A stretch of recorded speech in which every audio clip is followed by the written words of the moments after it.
ஜனவரி 1ஆம் தேதி முதல் அமலுக்கு வந்த புதிய ஆன்லைன் பாதுகாப்பு சட்டத்தின் மூலம் முக்கிய சமூக ஊடக தளங்களுக்கு பின்னால் உள்ள உயர் நபர்கள் நாட்டுக்கு வெளியே இருந்தாலும் கூட அவர்கள் மீது சட்ட நடவடிக்கை எடுக்க முடியும் என்று அரசாங்கம் தெரிவித்துள்ளது. சட்டத்தின் கீழ் நாட்டில் 8 மில்லியன் அல்லது அதற்கும் மேற்பட்ட பயனர்களை கொண்ட எந்த ஒரு செய்தி அல்லது சமூக ஊடக சேவையும் அரசாங்கத்தில் பதிவு செய்யப்பட்டதாக கருதப்படும் என்று தொடர்புத்துறை துணை அமைச்சர் தியோனிச்சின் தெரிவித்துள்ளார். மலேசியாவில் பயனர்களுக்கு வழங்கப்படும் அனைத்து செய்தி மற்றும் சமூக ஊடக சேவைகளும் நாட்டின் சட்டங்கள் மற்றும் விதிகளின்படி செயல்படுவதை இது உறுதி செய்கிறது என்று அவர் மக்களவையில் கூறினார். உரிமம் பெற்ற தளங்கள் மலேசிய தொடர்பு மற்றும் பல்லூடக ஆணையத்தால் வழங்கப்பட்ட விதிமுறைகள் மற்றும் அறிவுறுத்தல்களுக்கு இணங்க வேண்டும் என்றும் கீழ்ப்படிய தவறினால் சட்ட நடவடிக்கை எடுக்கப்படலாம் என்றும் தியோ கூறினார். ஒரு நிறுவனம் ஒரு குற்றத்தை செய்தால் இயக்குனர், தலைமை நிர்வாகி, மேலாளர் அல்லது நிறுவனத்தின் விவகாரங்களை கட்டுப்படுத்தும் வேறு எந்த நபரின் மீதும் குற்றம் சாட்டப்படலாம் என்று அவர் கூறினார். மார்க் ஜுகர்பர்க் மற்றும் எலான் மாஸ்க் போன்ற சமூக ஊடக தள உரிமையாளர்கள் வெளிநாடுகளில் செயல்பட்டாலும் அவர்கள் மலேசிய சட்டங்களை மீறினால் அவர்கள் மீது அரசாங்கம் சட்ட நடவடிக்கை எடுக்கும் என்று அவர் தெரிவித்தார். குர்ஆனை மிதித்ததாக கூறப்படும் மற்றொரு நபர் பற்றிய வைரலான காணொலி சிங்கப்பூர் பிரஜை சம்பந்தப்பட்ட பழைய காணொலி என்று மலேசிய தொடர்பு மற்றும் பல்லூடக ஆணையமான MCMC இன்று தெரிவித்துள்ளது. இச்சம்பவம் சிங்கப்பூரில் நிகழ்ந்ததாக முதற்கட்ட விசாரணையில் கண்டறியப்பட்டுள்ளதாக MCMC குறிப்பிட்டுள்ளது. பழைய காணொலி பல்வேறு சமூக ஊடக தளங்களில் பதிவேற்றப்பட்டது பொதுமக்களின் கவலையை தூண்டியதாகவும் இது பரவுவதை தடுக்க ஆணையம் நடவடிக்கை எடுக்க தூண்டியதாகவும் தெரிவித்துள்ளது. மலேசியாவில் அந்த வீடியோவை அணுகுவதை கட்டுப்படுத்துவது உட்பட போதுமான நடவடிக்கை எடுக்கப்படுவதை உறுதி செய்வதற்காக MCMC சமூக ஊடக தள வழங்குநர்களுடன் குறிப்பாக த்ரெட்ஸ், Facebook மற்றும் டிக்டாக் உடன் இணைந்து செயல்படுவதாக தெரிவித்துள்ளது.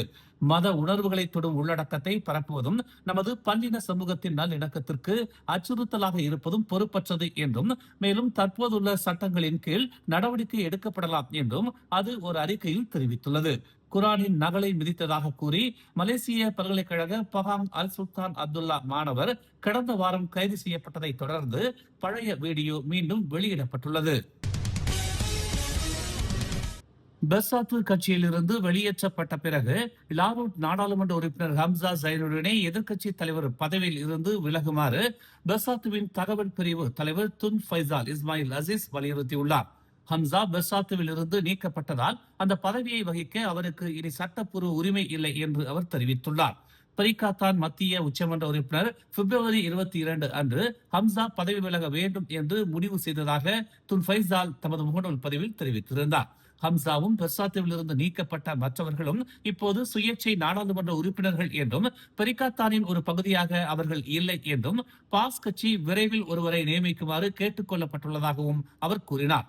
அவர் வெளியேற்றப்பட்டதன் மூலம் பரிகாத்தான் மற்றும் எதிர்க்கட்சி தொகுதியின் சார்பாக அறிக்கைகளை வெளியிடுவது அல்லது அதிகாரப்பூர்வ விஷயங்களை மேற்கொள்வது உட்பட ஹம்சாவுக்கு இனி உரிமை இல்லை என்றும் அவர் கூறினார். எதிர்க்கட்சி தலைவராக ஹம்சா தொடர்ந்து அறிக்கைகளை வெளியிடுவது அவர் இன்னும் பரிகாத்தான் நேஷனலை பிரதிநிதித்துவப்படுத்துவது போல் தோன்றுவதாக அவர் கூறினார். இஸ்ரேல் மற்றும் அமெரிக்கா ஈரானுக்கு எதிராக நடத்தும் தாக்குதல்களை மலேசியா கடுமையாக கண்டித்துள்ளது. இறையாண்மை கொண்ட நாடான ஈரானுக்கு எதிரான தொடர்ச்சியான ராணுவ நடவடிக்கையை சர்வதேச சமூகம் ஒப்புக்கொண்ட கொள்கைகளுக்கு முரணானது என்று பிரதமர் டதஸ்ரீ அன்வார் இப்ராஹிம் தெரிவித்துள்ளார். தொடர்ச்சியான ராணுவ நடவடிக்கைகள் குறிப்பிடத்தக்க அபாயங்களை கொண்டுள்ளன, ஏற்கனவே பதட்டங்களை அதிகரித்துள்ளன, மேலும் பிராந்திய நிலைத்தன்மையை அச்சுறுத்துகின்றன, குறிப்பாக வளைகுடா நாடுகளில் என்று அவர் தெரிவித்துள்ளார். ஒரு சுதந்திரமான நாடாக மலேசியா உடனடி மற்றும் நிபந்தனையற்ற போர் நிறுத்தத்திற்கு அழைப்பு விடுப்பதாக அவர் தெரிவித்துள்ளார். சர்ச்சைக்கு காரணங்கள் இருந்தால் அவை ஆக்கப்பூர்வமான முறையில் பேச்சுவார்த்தை மூலம் தீர்க்கப்பட வேண்டும் என்று அவர் குறிப்பிட்டுள்ளார். அமெரிக்காவுடன் இணைந்து இஸ்ரேல் தொடங்கிய தாக்குதல்களின் விளைவாகவே அவர்கள் அனைவரும் அல்லது பெரும்பாலானோர் போரில் இழுக்கப்படுகிறார்கள் என்று அன்வார் சுட்டிக்காட்டினார்.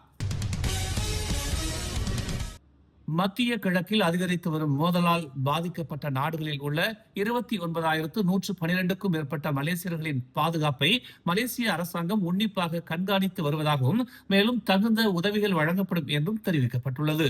நீண்ட கால குடியிருப்பாளர்கள், சுற்றுலா பயணிகள் மற்றும் உம்ரா யாத்ரீகர்கள் உட்பட வான்வெளி மூடல்கள் மற்றும் விமான இடையூறுகள் காரணமாக பல மலேசியர்கள் சிக்கி தவிப்பதாக பிரதமர் டதஸ்ரீ அன்வார் இப்ராஹிம் தெரிவித்துள்ளார். நிலைமையை உன்னிப்பாக கண்காணித்து வருவதாகவும் சிலருக்கு தூதரகம் மூலம் உதவிகள் செய்யப்படுவதாகவும் அவர் தெரிவித்தார்.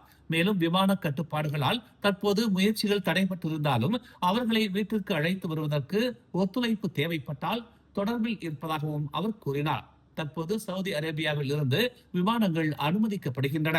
அதே நேரத்தில் பிற நாடுகளில் இருந்து உறுதிப்படுத்தல்கள் இன்னும் நிலுவையில் உள்ளன என்று அவர் நாடாளுமன்றத்தில் தெரிவித்தார். பாலஸ்தீனியர்களின், குறிப்பாக காசாவில் உள்ளவர்களின் அவல நிலையை மறந்துவிடக் கூடாது என்றும் அன்வார் மலேசியர்களுக்கு நினைவூட்டினார். போர் வெடித்தவுடன் அல்லது இஸ்ரேலிய தாக்குதல்கள் தொடங்கியவுடன் இந்த ரமலான் மாதத்தில் காசாவிற்கு நுழையும் ராஃபா பாதை மூடப்பட்டது. இது உணவு மற்றும் மருத்துவ உதவி விநியோகத்தை சீர்குலைத்து ஏற்கனவே மோசமான மனிதாபிமான நிலைமையை மோசமாக்கியது என்று அவர் சுட்டிக்காட்டினார். மலேசிய எல்லை கட்டுப்பாடு மற்றும் பாதுகாப்பு நிறுவனமான MCBA நாட்டின் மிகவும் பரபரப்பான நுழைவாயிலில் தீவிர சோதனைகளை மேற்கொண்டதை தொடர்ந்து இன்று போர்ட்கில்லானில் மின்னணு கழிவுகள் நிரப்பப்பட்ட 5 கொள்கலன்களை கைப்பற்றியது.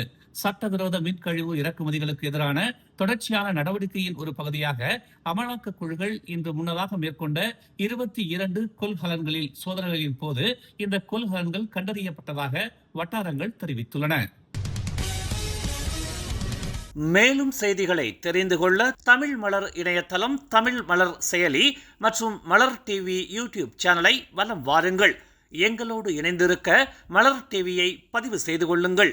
உறவுகள் மகிழ்ந்திட விருப்பம் மற்றும் பகிர்வு சேவையை சொடுக்கிடுங்கள்.